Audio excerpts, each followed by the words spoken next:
Live on Zoom, bringing them in. Hey everyone. Welcome. Welcome. As you are joining us, enjoy some music. We'll wait just a second for people to get settled in. Tell us who you are. And John, what should be the one-word question they answer today? Oh, for introducing themselves? Yeah. Well, connected to one of our lessons, it could be like, what's one positive thing today? Something positive. You had to think about your day so far. Something positive that's happened, or a positive thing in your life, or a positive thought you're having right now. Hard to have a negative thought and a positive or grateful thought at the same time. PJ says there's a glorious breeze in San Diego. Love it. Cassie, hi Cassie. Beautiful outside. Is that true, John? It is. Oh man, the mountain is out. Mount Rainier is in all its glory as the sun is out. Sometimes you don't see Mount Rainier for months in Washington State because it rains a lot. Angie's here from Odessa. Hi, Morning Angie. walk in nature with a friend. That sounds really lovely. Joanna is here from Bogota, Colombia. Love it. Linda had an outing with her daughters. Love it. That does sound nice. Yeah, if you just came in late, introduce yourself in the chat if you would, and one positive thing so far from your day is the question to get us going. What's been something positive? It's actually raining in Texas. I don't believe you. Well, they also have the hurricane. That's true. It depends on what part of Texas they're in, I suppose. Molly, glad you're here. Hope you're safe. Yeah, someone did say, Houston, it's cooler today, and they were in Washington. When I came into the Eric Strong office this morning that doesn't have air conditioning, it was 81 degrees at 4:30 in the morning inside. I wish you could see John on his implementation calls every day in his office. He is sweating both from passion and just lack of air conditioning. We're working on that. I need a fan off my computer. Oh. We'll wait just one more minute, let people get settled. Amy went grocery shopping. I see my hometown. I feel like my hometown shows up on every webinar. This is like always a highlight from 102 degrees in my hometown of Wenatchee. Alyssa, welcome. Jason says coffee is tasting extra smooth today. Always good when you get a smooth morning coffee. I woke up for sunrise this morning, so I need some coffee in my body. John's always up before sunrise. Pasco, 106 in the desert today. Whew. All right. What do you think? Let's get going. Now we get started. We got a good crew here from all over the world. As usual, so fun to see friends. And today, we'll be joined by John. I'll turn the music down. We'll fade it out. Good song, Houston. Music matters to start. Parallel life. I was a DJ, John. In a parallel life. I believe it. It was once at a festival. Fun fact, right? It got chosen for a festival. Yeah, that's my wish from Two Truths and a Wish. We'll talk about that in a minute. Welcome everyone. So excited to have you here today. We have friends joining us on Facebook, friends on Zoom. Feel free to engage in the chat throughout today. I'm going to go ahead and change it right now. So it's whatever messages you send from here on out come directly to us and the team who's working on the back end to make sure we get your questions answered. I'm sure there'll be some today because today's conversation is really about coming back and some of the things that we're working on for really our core curriculum, that advisory curriculum, secondary level 6 through 12, and making sure that it is updated to be relevant and serve the various needs that we know schools and educators and students have right now. So many things to think about, and we're going to do our best to talk through how we're addressing those things one by one. Before I tell you about what's new, John, maybe we pause for a second and you share a little bit about what we do and what are we updating in the first place and why is it important? Yeah, and even to just to echo what you said, the reason why we sometimes turn the chat like that, so now that it's only us, is we don't want you to be afraid to share any question. Put it in there. It's just going to come to us. So you don't have to worry about others like seeing it. Sometimes we do that so that it encourages you to ask any and all questions, and they'll be putting them in front of us. So even if it's right now, what's the main question that you have on your mind? That can be helpful because we'll see them coming in and then can sometimes even answer them as we're talking through it. But I think the very concise update that I would give is this. I think a lot of times when it comes to the social emotional learning side of things, most curricula companies, they start at the elementary level. That's their focus. And then what happens is they try to reach up to the middle level and or secondary level. And a lot of times there's common struggles because of that. One of which is one of the most well-known strategies to teach social emotional learning at the elementary level is things like role playing, which every secondary educator that's on this chat probably knows exactly what I'm about to say. That does not work at the secondary level. And if there is a curricula that is trying to do role playing at the secondary level, that is a sign to me as a former secondary educator and district administrator that they have not been in a secondary classroom. So we started focused on the secondary level. It's important to know that. We knew that we needed to create something that was specifically designed for a secondary age student, but just as important, a secondary educator, which is much different than an elementary educator. One of the things that needs to happen is we need to remove as many of the famous roadblocks to implementation as possible. It needs to be literally as plug and play as possible if you're going to get any kind of fidelity. Sometimes there literally is written into union language, right? That we cannot be required to do any extra prep. So we think through that lens because kids can't benefit from something that they don't receive. It needs to be click and go. 30 to 60 seconds before they're clicking into it, they should be able to teach that lesson. Why? Because that is when many of them are clicking into it the next time, 30 to 60 seconds before. So our curricula at the middle and high school level is the lessons that are already there are built out this way. 35 lessons per grade level, 6th through 8th grade that are all vertically aligned. So technically 105 lessons that are all vertically aligned 6th through 8th grade. Each one of those lessons has a slide deck in both English and in Spanish that can be implemented. The high school level, it's 25 lessons per grade level, 9 through 12, also that are vertically aligned.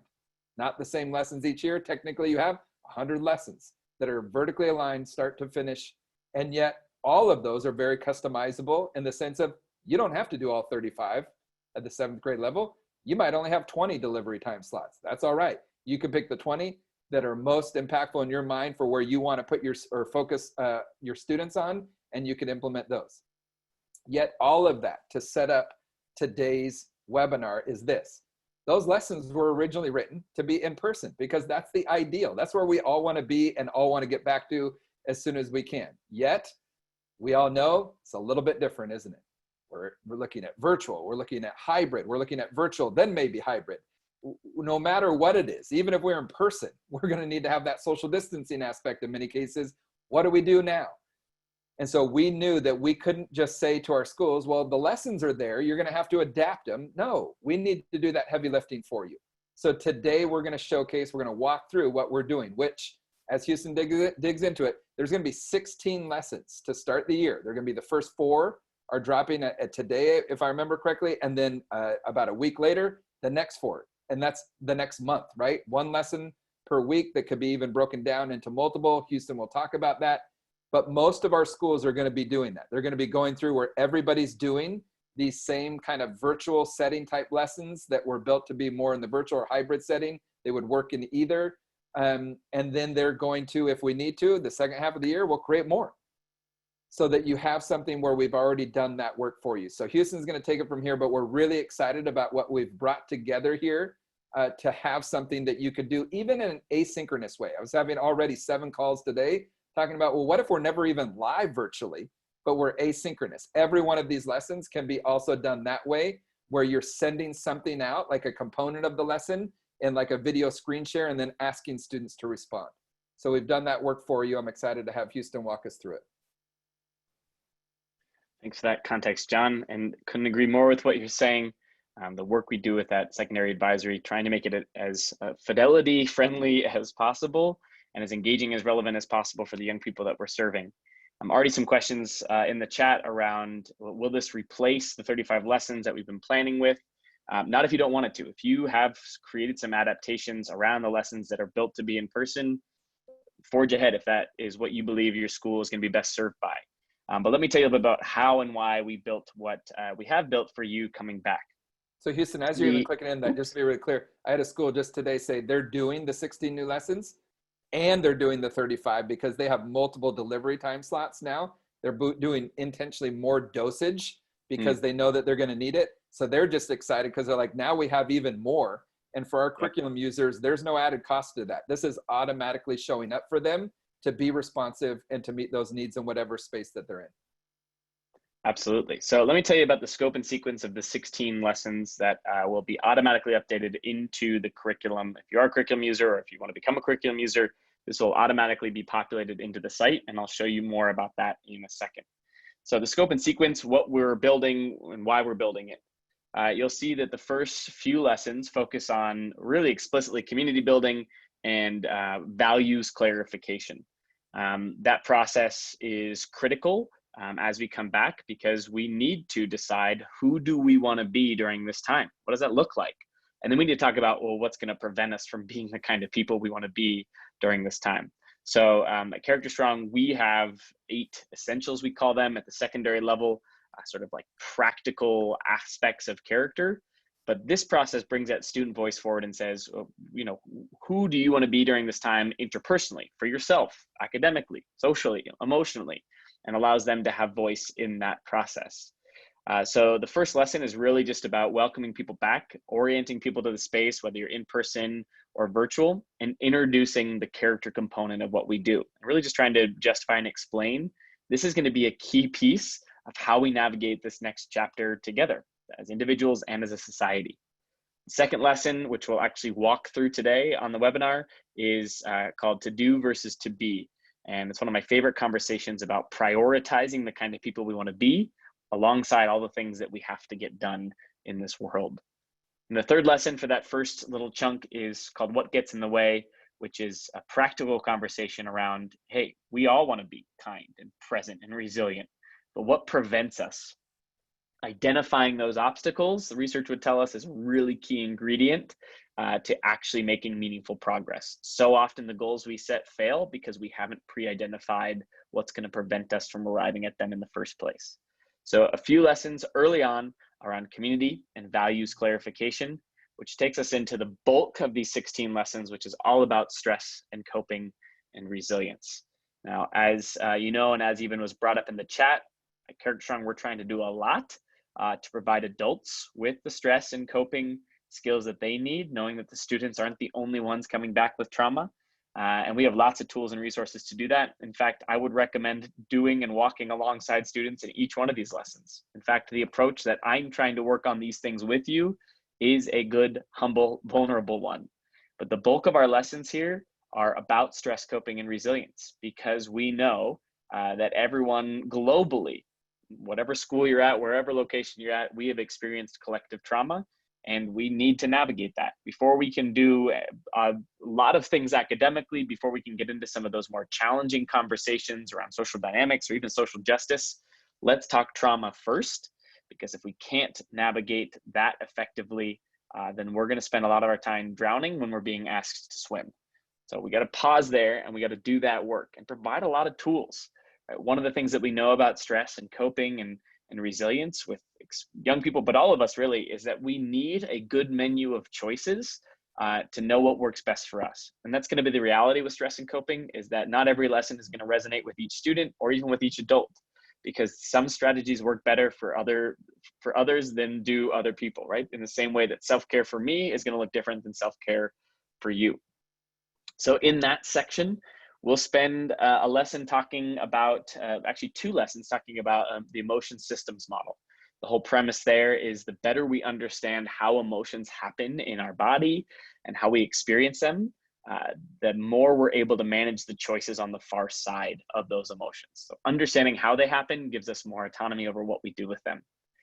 We'll talk about a toolbox of tools to self-distance, which is a whole series of practices that are research-backed that allow all of us, but students in this situation, to practice self-distancing from that stress or that anxiety, which gives them space to regulate.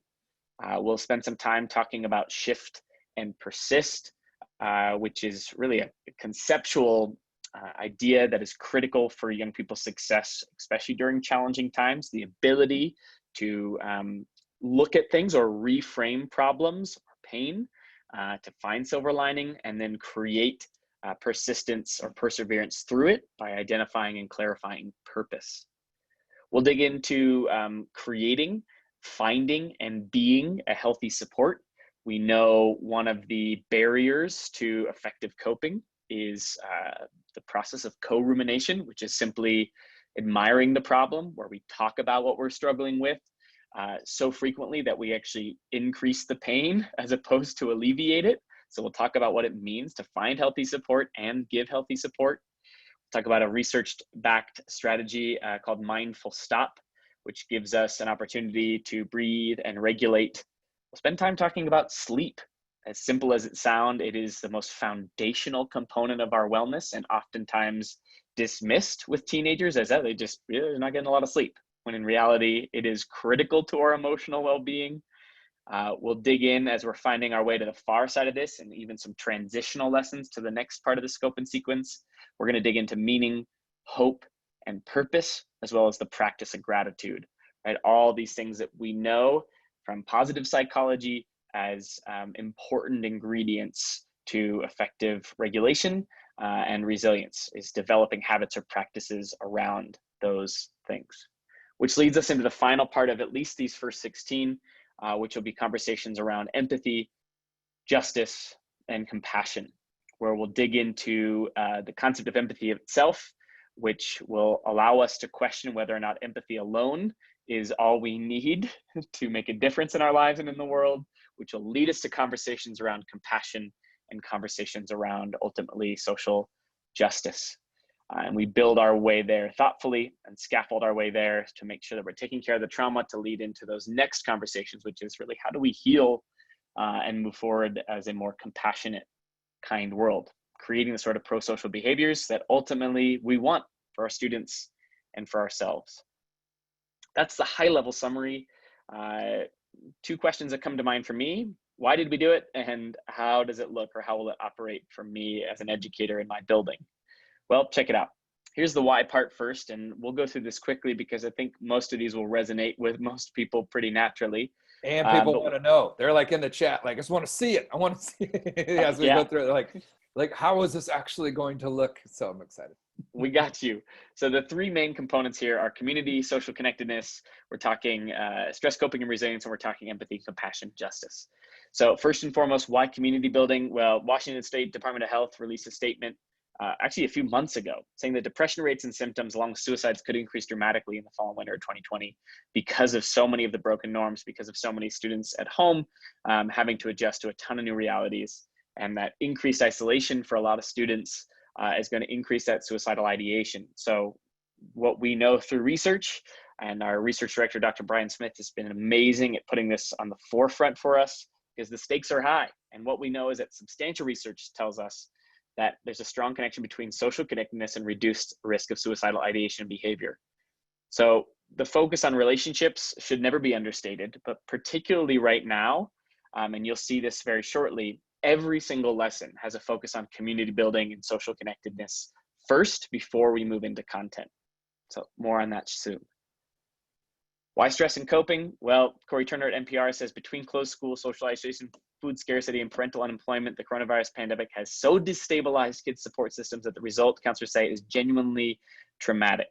We are experiencing trauma on a tier 1 level, which means we need to address it on a tier 1 level. And we need to teach the skills necessary to manage it and not just talk about the problem. Right? So we need to discuss what's happening, but we also need to give very practical, research-backed, engaging strategies to help young people actually navigate their way through and around the trauma that we are currently experiencing. And the last one closest and nearest and dearest to my heart: why compassion? Well, Dr. Brian Smith, in his deep dive on empathy and the research that he's been pulling together to continue to update our lessons, the interesting discovery is that empathy alone isn't effective for behavior change. I think that's really important, right? I can feel empathy for someone and not act to help them. I can feel bad for someone and do nothing kind for them, right? So cultivating the skill of empathy alone isn't enough to create the pro-social behaviors we need to see in our world. What does that look like in function? Well, we're going to talk about expanding our circles of care, which is really a key ingredient to recognizing how empathy affects how we actually act towards people. We all have these circles of people that we care about, and circles of people that we're willing to act towards. To reframe it a little bit differently, there are people on this let's say this innermost circle here that I feel for. It's effective empathy. I feel for you and I show care for you, compassion, caring action. But that doesn't mean that that is true for everyone. In fact, there's probably people who are in your community that you feel bad for, but have never necessarily shown up for in a particular way, which makes sense, right? We can only have a circle of care at a certain size, but do we know who's in that circle of care? Do we know how to expand it? Do we know how to question it or reflect on it? Because there's also people that we feel bad for but won't act on, and there's people that I don't even connect with at all. So we'll talk about expanding those circles of care. We'll talk about the principle of care, which simply says one of the ways we can increase the likelihood of practicing kindness is we spend time clarifying that we actually believe in it. I am the kind of person who stops and helps when I see this sort of person. In fact, to take it one step further, we increase the likelihood of practicing kindness when we create small habits internally and externally around kindness itself. Right? So simple if-then statements are powerful ways to remove barriers in our own brain, whether we know they're there or not. So by creating statements like, if I see someone who seems alone, then I will choose to check in.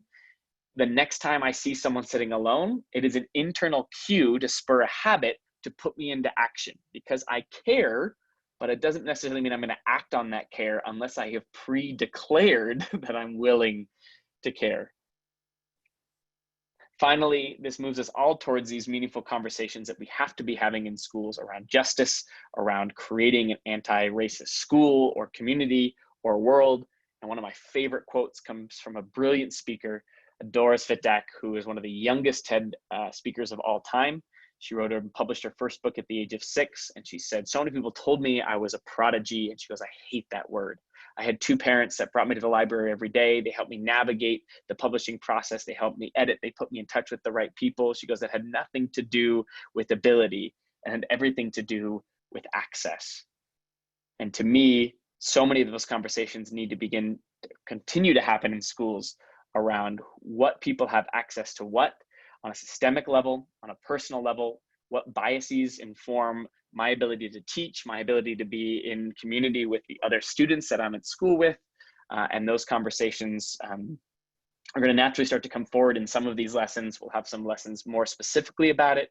And one of the things that we're creating internally that we're super excited to share is a resource for educators about creating equitable schools, because you know as well as I do, it is near impossible to teach anti-racism if we have even unintentional racism present in the adults in our building. So we start with the adult work first, and we build and we scaffold to those conversations so that they are actually impactful on a student basis, and they're not just a one-off thing like, let's talk about this because it's going on. That's not going to work unless we've done the scaffolding appropriate and done the adult work first to set us up for success in those conversations. So that's a high-level overview. I know John's rattling away, helping to answer some questions there, but let's jump over to what a lesson actually looks like. Here it is, what it looks like in terms of the back end of our curriculum. I'll go ahead and make the screen big so you can see it in the fullest version. If you have access to our curriculum, you'll know this will look familiar to you. Depending on what you have access to, you'll see different things in the menu here. So I'm going to go up here to advisory. And there's different things here, including some videos and some implementation resources.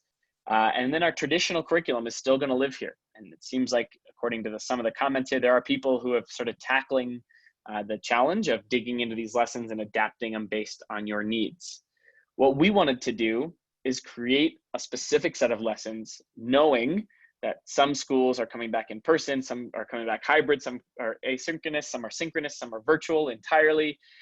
Some have 30 minutes a week, some have 10 minutes a week, some have an hour a week, some have 2 sessions of 30 minutes a week. There are so many scenarios people are coming back with that we wanted to create the most accessible and flexible and really relevant lessons we possibly could, no matter what your circumstance is. So these lessons are already populated into the curriculum. If you have access to it, you'll find them in the menu already. The gift of having an online curriculum is that we can update it at any time to serve the relevant needs of you or the world. So I'm here, I'm able to navigate across a few different lessons here. This first one is obviously about welcome back.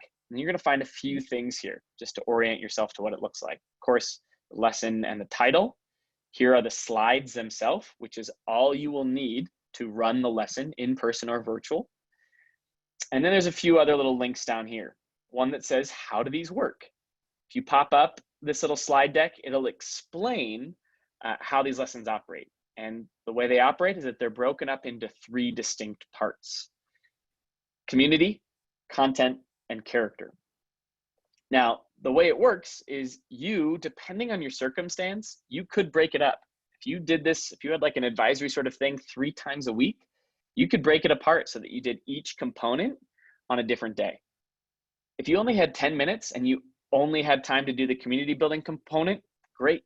At least you have an opportunity to build that social connectedness, even if you don't get to the content that day or that week.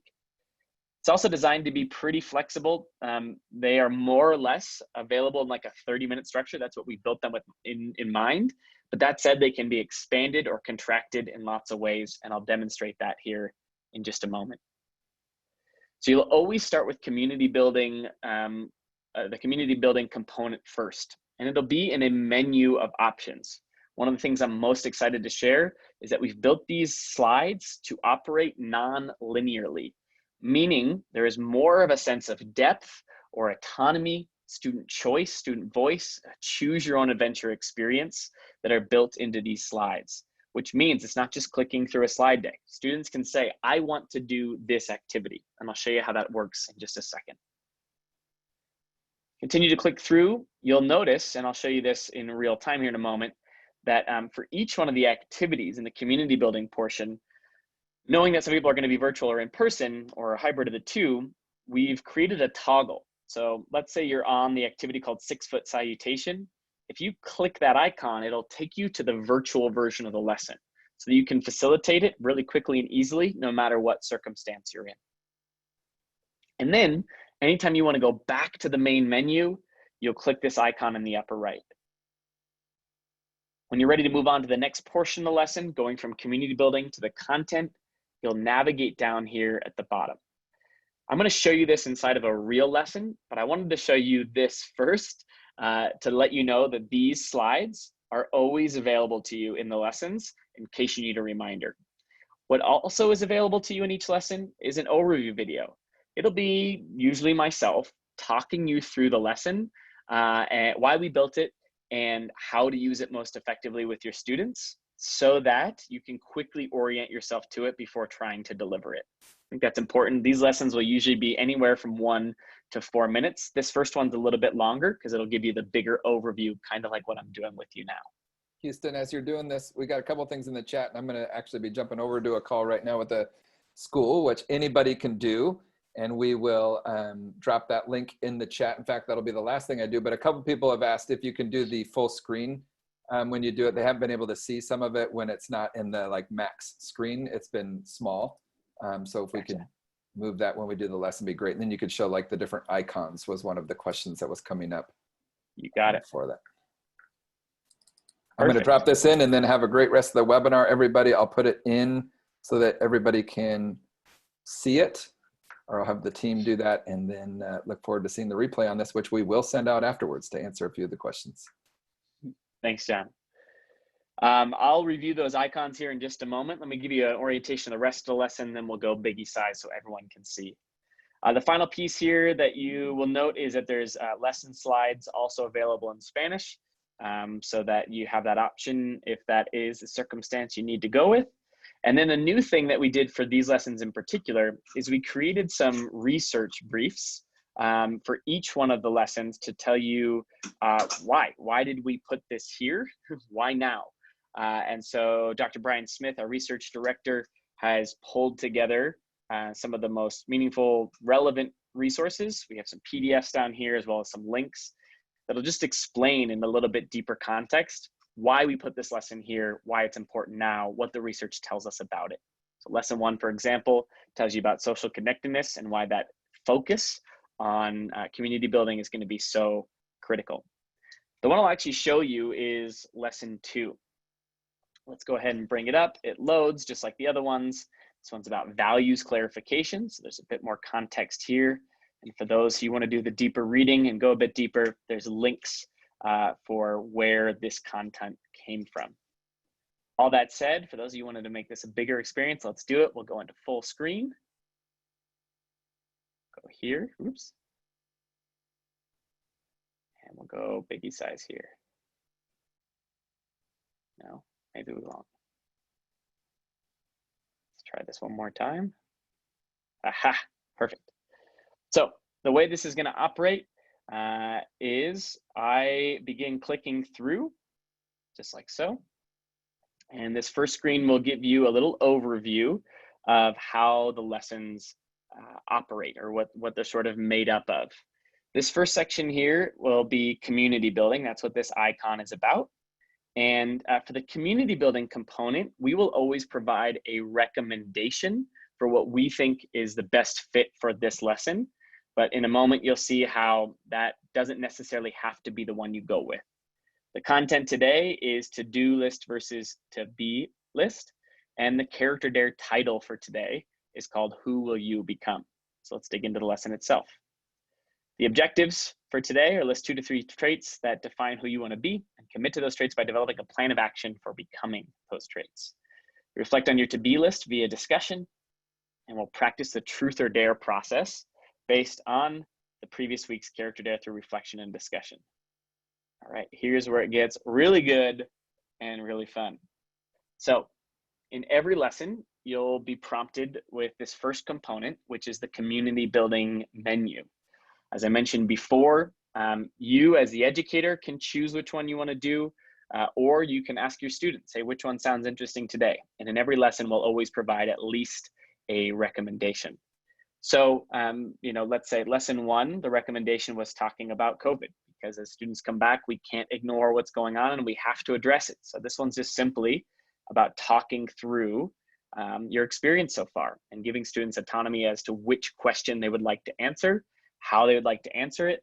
And your job, of course, as the educator, is simply to facilitate that conversation and to, as often as possible, guide them towards silver lining, something positive, or even just finding meaning, right? It doesn't always have to be like, it's going to be okay. In fact, we shouldn't do that, be dismissive. Help them navigate hope by helping them find meaning in these things. I wanted to give you that example because I want to take us back to that menu. And whenever I want to do that, I just click this button here. That'll always bring me back to the relationship menu. So as long as I'm doing community building, that button will navigate me back to this menu. The recommendation for this lesson is called scavenger hunting. You'll notice here that this is available either in person or virtual. It can be done either way. And the way it works is like this. Someone in the group will select a scavenger list from below. The group will have 5 minutes to find as many items on the list as possible using the space you are in or the internet. The things you bring back can be physical, but they don't have to be. It can be an item, a photo, a link, a drawing, a story. And then for each round, choose 2 to 3 people to share with the full group. Now, of course, with all of these lessons, you can adapt based on your needs. If you have the time and space to do this with everyone, great, have multiple people share. If you have the ability to send people into breakout groups, physically or virtually, awesome, allow everyone to share in their own group. Lots of ways to adapt this based on your need, but we've tried to make it as flexible as possible. So you can lead this from the front of the room, or you can lead this on Zoom just like I am now. In fact, would someone in the chat choose which list you'd like us to look at right now? I saw first silly. We'll go to the silly list. So the idea is that students come back with at least one item for each of these 5 things, something wondrous, something that makes you giggle, something animated, something drawn, and something for a knock-knock joke. The premise behind this is allowing them some time, some creativity, opportunity to get to know people. So when I come back, if I'm chosen to share, I'll introduce myself and then I will show from my personal room or from the classroom, or even just looking online, I will bring back something to fulfill this list. We've seen scavenger lists be using, yeah, someone here, Kate said, this scavenger hunt helped even my most shy students turn on their camera. Awesome. I love that sort of testimonial, that these are practical ways to create unique engagement and sense of choice, right? And of course, whenever I want to go back, I just tap this, brings me back. And if you had time, you could also do a second list. You can always come back to this and do this multiple times throughout the year, especially if students really liked it or resonated with it. You could choose to bring it back, or they could always self-select into it. Now, I want to go back to the main menu, so I click here. And someone said, what's the difference with the toggle of the live versus in person? Let me answer that real quick. So we got this activity here called 6-foot salutation. It's about creating a non-contact secret handshake. This is if I'm in person, we would practice physical distancing. And to show you all the slides of the screen, I just hit next here. I'll hit next again. But let's say I'm in a virtual environment. If I click here, it toggles me automatically to the instructions if I were in a virtual environment. So same activity adapted to the virtual world, and same thing as before, next, and done will bring me back to the menu. All right, so just a quick review.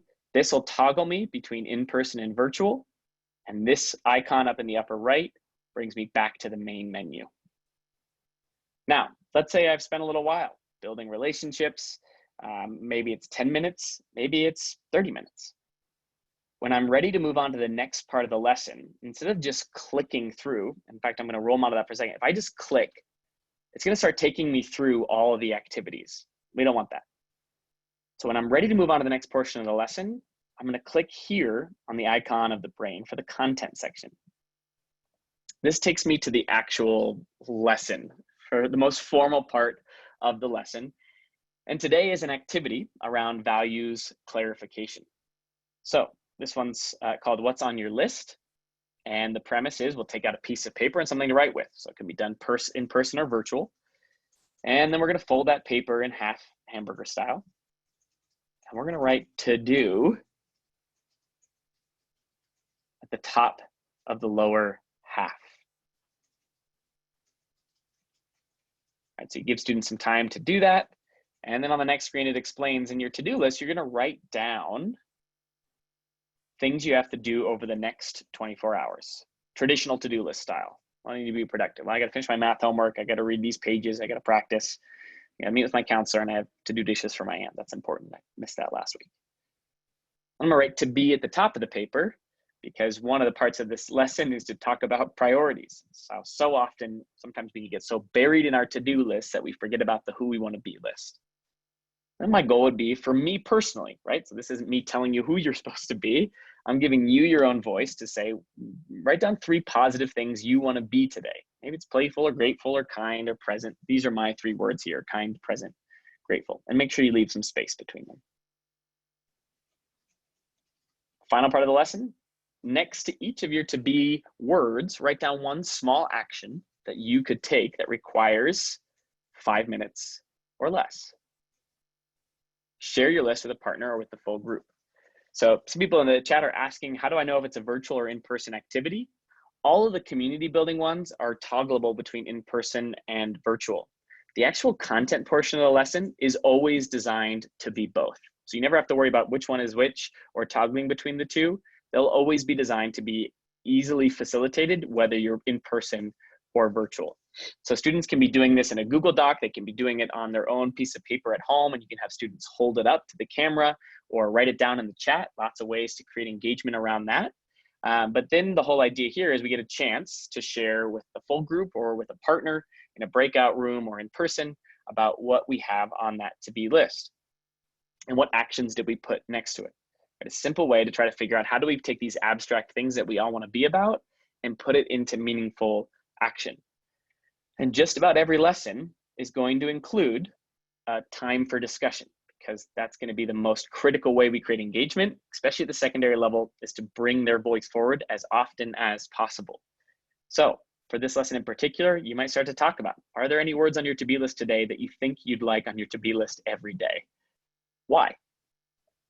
If you could only have 3 words on your daily to-be list, what would they be? Why those words? So creating a sense of personal justification as to why they would want to say that this word is this word. Why did you choose the words that you chose today? Why might it be necessary for you personally to have a to-be list? I know my answers to that question. And does your to-be list change around different groups of people? How and why? So now we're able to bring forward student voice and have them wrestle with this idea of, why did I write down these things? Why are they important to me? Why is even the process of doing this relevant in my life? And of course, anytime we get into discussions like this, your voice as the educator, role modeling, sharing some of your own answers is always a great way to increase the likelihood that they share as well. Someone's asking, do you give kids more ideas of what to put on the to-be list other than the ones on the slide? Absolutely. In fact, these are designed to just create fidelity around the teaching. But I think any great educator is going to take this and say, okay, what would I put on that to-be list? And role modeling what that looks like and getting some other answers from the group is going to be a great way, again, to deepen the authenticity of it, the organic feel of it. But for the purpose of the front-facing slides, we just gave those as a few examples. But feel free to change them out in your own words as you read them. Now, you'll notice that we just went from the content part to the character component. So if I wanted to jump between different parts of the lesson, I can still do that using this menu on the bottom here. But when I'm ready for the character part of the lesson, moving on here, this will be, this is lesson 2. So it's the first time truly introducing the character dare process. So this was last lesson's dare. And you would talk through with students that we're going to use this tool called Truth or Dare to reflect on whether or not we did the dare. Now, none of the dares are required. There's opportunities in many ways to practice that to-be list. So if me as an educator chooses someone in the group, whether in person or virtual, to fill out their truth, if you're asynchronous, you could use this as a journal opportunity where students could reflect using Truth or Dare. But if the student says truth, we never guilt them or shame them for not doing the dare. We get to ask them, cool, you didn't do the dare, but what did you think about it? What prevented you from doing it? If you were to change the dare to make it more relevant to you, what would you tweak it with? What would make this dare easier so that you'd be willing to do it? What would make it harder so that it felt more challenging to you? So now, even though I didn't do the dare, I still have a voice in reflecting on it, which that conversation is one of the most critical parts to our advisory curriculum, whether it's these lessons or other 200. The character dare process is the most organic, authentic place where the most meaningful conversations can start to happen. That said, a student could also say dare, which means I did it, in which case as an educator, you just get to facilitate the conversation. Cool, tell me about that. How did it go? What did you learn about yourself or about others? And from now on, this is just sort of introducing the character dare process will always include these 3 pieces. It's always going to first show up with the previous dare, and then it's going to be the truth or dare slide, and then it's going to be the new dare that we're introducing for the day. So from now on, after lesson 2, when you get to the character dare portion, it'll start like this. This was the dare from lesson 1. So we'll have a chance to talk about it using the truth or dare method. And then I'm introducing, this is brand new, first time students have seen this, a commitment dare for the week called Who Will You Become? Over the next week, try to create a daily to-do list and to-be list with at least 2 items on each and aim for 100% completion for 5 days. So I would share that with the group. Depending on how much time I had, I'd spend some time customizing with the group. Tell me, group, does this make sense for you? Does this feel challenging to you? Would you increase the days? Would you decrease the days? How would you reword it so it felt real to you? Right? Creating autonomy and creating that conversation and bringing their voice forward is going to be really important there. And my favorite Dale Carnegie quote, people support what they help build. So giving them voice as you introduce this dare will be an awesome way to increase engagement. And then every lesson will end with a quote, a simple way to exit intentionally and tie off the lesson with a bow. This one's from Margaret Thatcher. You may have to fight a battle more than once to win it. So if you still had time and wanted to engage in a longer conversation, what does this quote mean to you? And how does it connect to what we talked about today? So once again, Whenever I want to jump between these, it's all navigatable here. When I'm in here, anytime I want to come to an activity, I click on that on the screen. I can toggle between in-person and virtual, and I can come back here. To review back here, if I have different sort of time, like if I had 3 days, 10 minutes each, I might break it apart. If I had 3 30-minute lessons, I might do community building for 30 minutes instead, and then break out these across 2 other sessions, right? The nice part about the way these lessons are built is no matter the situation you're in, no matter the time frame you have, they can be adapted because they are chunked. Those chunks relate to each other, but they don't have to, and they're adaptable whether you're in person or virtual, synchronous or asynchronous. If you ever have questions about the lesson or how they're supposed to run, you can always click on that overview video there. It'll bring you up a little video of my face telling you about what the lesson's about, how to teach it, and then a little bit more about the research, again, lives right here. Whew. Those are the things that I had to talk about. It gives us about 15 minutes to answer some questions, and I know we had a lot coming in. So I'm gonna stop sharing my screen for a second and bring myself forward. Awesome. Let's jump into a few of the questions that I know folks had. Let's see. Someone asked, what recommendations do you have for a brand new school opening this fall? Put a spotlight on the need for this work, hit the why and the how really hard. Yeah, so someone asked about what recommendations would you have for a brand new school opening in the fall?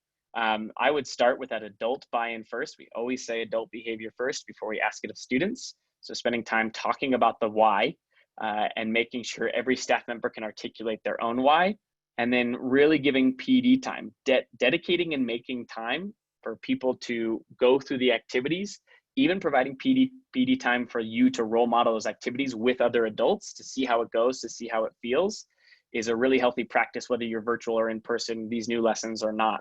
And one of my favorite things that schools do well when they're implementing really thoughtfully is a lot of times in professional development, the week before, or the month before, they'll run 1 or 2 lessons or activities from lessons that are upcoming, so that you can get a chance to wrestle with them and see what they feel like. Is there a specific scope and sequence for the advisory curriculum? Yes, we can send you a scope and sequence document. We have it for the 200 lessons that are all already vertically aligned. They're aligned to CASEL standards, and all that is laid out in those documents. So just drop us a note, info@characterstrong.com, and we can get you a scope and sequence. And we'll also send the slides out from today's webinar, which includes the scope and sequence I introduced you to today around community building, values clarification, stress coping and resilience, empathy, compassion, and justice. Most of our advisory time will be from home for students, even when we go back to hybrid from all online. How to best encourage talk among students when all coming from home instead of just talking to me? Yeah, great question. I think it's part of the reason we built the lessons the way that we did was to encourage that sort of deeper engagement, right? Those relationship building, community building activities are designed to increase engagement, especially in an online setting. And even our friend Kate in the chat mentioning that even some of her most shy students would turn their camera on to share using that scavenger hunt model is a great indicator that we're on the right track. And then providing lots of opportunities for student voice. So you're not just playing a video, you're not just speaking at them the whole time. There's lots of times where they're able to chime in and bring their voices forward. Do schools use it as an advisory? What if that is not an option? What do other schools do to use this curriculum? It's a great question. These lessons have been adapted to a lot of different circumstances. In some schools, they use them in after-school programs. In some schools, they've been woven into health or even PE curricula. In some schools, they get woven into leadership programs. We have a separate leadership curriculum, but some people weave it into a more leadership-based class or an opportunity to go deeper. Some schools use it in a homeroom, or they integrate it across multiple periods throughout a week or a month. So on week 1, it's period 1, week 2, it's period 2, so on and so forth. It's most commonly implemented in an advisory model, but it is really just 200 lessons, 100 at the middle school level, 100 at the high school level, and now these additional 16 that can be woven into any time that you make for them. Ideally, they get delivered at least on a once a week basis, and most of the times it's about 30 minutes. Best practice would be that you're with a consistent community of students over time. But that said, let us know if you have questions around specific implementation needs, and we can try to be of service. How does growth mindset, are there explicit lessons about growth mindset? There are. In our traditional advisory curriculum, there are lots of lessons woven in about growth mindset. What we're learning about growth mindset through the research is that it's actually more effective to weave the premises of growth mindset into lessons as opposed to directly teaching it. There's actually very little research to prove that like the direct instruction using the terms growth mindset are a helpful intervention. And it's why a lot of the questions that you'll see in the discussions and even the nature of the lessons help allude to the fact that we have neuroplasticity, that we can grow academically and in our character. So you'll see those built in. And that said, we also have a lot of growth mindset lessons created that you can look at inside the advisory curriculum itself. And if we end up making more than 16 lessons, then almost certainly you'll see some that are more directly about growth mindset itself. In order to share these slides with our staff, will we need to give everyone in our schools character-strong password? Is there an easy way to directly share the week's slide deck?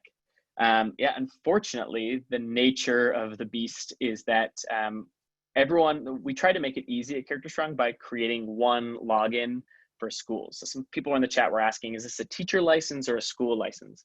Our advisory curriculum is a school-wide license, and sometimes even districts will purchase across an entire district.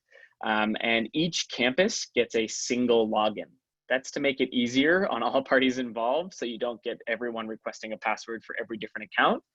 So as long as one person has the password and username, everyone logs in via that, and that's the way everyone in your school navigates the site. So in order to obviously protect the content from getting shared beyond the content or the context of the site or the portal itself, we don't allow the slides to be like downloadable or shareable in another way. That's why we do it, but hopefully the single sign-in makes it easier for you. Someone asked, someone who's familiar with our curriculum said, is there a reason why in these lessons the character dare portion is at the end instead of at the beginning? Yes. Number one, because we wanted to focus on community building first, and we thought that that'd be a nice change of pace, especially because we were integrating community building into every lesson now, that'll always be a simple way to reintegrate with a focus on relationships. Number two, you'll notice that the character dares for these are more than ever directly related to the lesson content itself. And so the way that the lesson builds is designed to lead up to the dare. So it's almost like you're learning the content, then you have an opportunity to put it into practice. So they build on each other more so, which is why the character dare comes at the end, because it's a natural continuation of what they just learned. Do you anticipate going beyond the 16 lessons in this format, depending on what seems to be happening with schools? Yeah, I would say that the collective frustration of our world is telling us, showing us that that we may not be in traditional school for this entire school year. So at Character Strong, we are entirely ready to serve your needs, whatever circumstances the world brings us. That's our commitment, that's our goal. And so if there is a need pretty universally for more than 16 lessons, then absolutely you will see that we will be delivering more than 16 lessons. If you're a curriculum user, all that stuff will just get added automatically. Could you explain a little further about asynchronous delivery options? Yeah, so there are simple ways to adapt these lessons asynchronously. The community building activities, you'll get a chance to look through them if you're an advisory user, and you'll notice that some of them make more sense than others to use asynchronously, but just about all of them could be adapted in some way where you could have students coming together and sharing in text form the story of their name or sharing their reflection to a prompt. So there's ways to do the community building portion. If you wanted to deliver the content portion, you could always do a video of yourself walking through the slides. And that would just be like you creating a time for anyone to show up. You record that session, and then deliver that to students. And then the character dare portion, you could use a journal format. So students are still reflecting on their truth or dare. It just is asynchronously. So you're able to get those submitted via, some people will use Google Forms or Microsoft Surveys, whatever situation you have. There are lots of what feels like pretty simple adaptations. Might require a tiny bit of changes on your end, and we'll continue to think about how to serve asynchronously, but it shouldn't be, the way that they're built, it should provide you a really strong platform to deliver these asynchronously. Someone asked, we are approaching year 2 of implementation. Year 1 was impacted by school closures. For schools like us that are at the very early stages of implementation, do you have any suggestions about how to prioritize? Yeah, these lessons are designed to be the top priority. So no matter where you're at in implementation, continue to put a focus on adults, continue to focus on readiness there, focusing on the how, focusing on the why, but coming back to schools and say, hey, we got a brand new set of lessons that are really about this time. So we're not coming back trying to adjust old things into new realities. That's not how it's going to work. We're going to talk about this stuff this year, and we're going to make it relevant to you, and bringing those the realities forward, the student voice forward.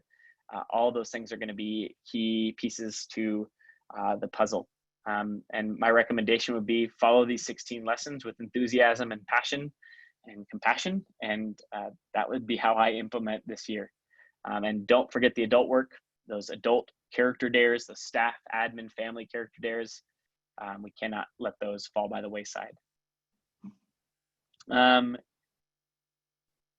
Let's see, brand new school implementing in August. PD will be virtual for those that need it and in person for those that can. Any thoughts on how to share the why in that environment? Yeah, bring us in. We would love to serve you. We are doing virtual professional development. I think we had 3 going on just today. We have a half-day model and a full-day model, and we can help deliver that why. But to me, it actually feels the same delivering the why in person or virtually. In fact, virtually gives you even more chance to get more voices coming forward in the chat box and things like it. But I would say, let us know if you want a couple of our favorite moments on the why, and we'll send those your way. We're going to be releasing some videos that have little nuggets around the why coming out soon. So if you're following us on our Facebook educator group or Instagram or Twitter, look for those there. But I would say bring us in if you have the ability to. We love delivering that professional development. And we're doing them literally every day at this point with schools, and I think we do a really good job role modeling what virtual PD can and should look like. Someone asked, we had students leading or co-leading advisory before closure. I'm wanting to help our leadership students continue to do that even if we are online. Suggestions? Yeah, that is awesome. My suggestion would just be to get in with them the day before, the hour before, the week before, do the lesson with them, and then rotate through volunteers to help lead that. I think that is brilliant. I think the best way you can utilize them is letting them know the dare ahead of time to make sure that they're doing it and role modeling it. That's a huge part of our implementation philosophy, is getting peer-to-peer leadership role models saying, hey, I'm doing this, I'm living it out, I'm putting it into practice. And having their voices come forward as role models of what it looks like to do those dares will be a really powerful way to integrate those student leaders. Can we send the family dares via Facebook or other social media? Yes, please. The more people that see those, the better. Will there be these types of lessons for purposeful people? It'll look a little bit different. A lot of these sort of philosophically, these lessons are already built into the Purposeful People Toolkit. That said, one of the things you'll see from the elementary lens coming soon is some alignments we've created around equity. We've done an equity audit. We'll be incorporating some brand new images, as well as some easier linking in the implementation guides to make your implementation easier. And we'll be sending you a couple of virtual lesson examples. So more on that soon. If you're an elementary user, keep a lookout for that. Let's see. If there are 35 lessons, how long should teachers commit to each lesson? Daily or break each up into multiple days? I would recommend, most people implement these advisory lessons on a weekly model. If you're doing it in a daily model, I would recommend incorporating some other quote unquote legs of the stool. So college and career readiness, academic review.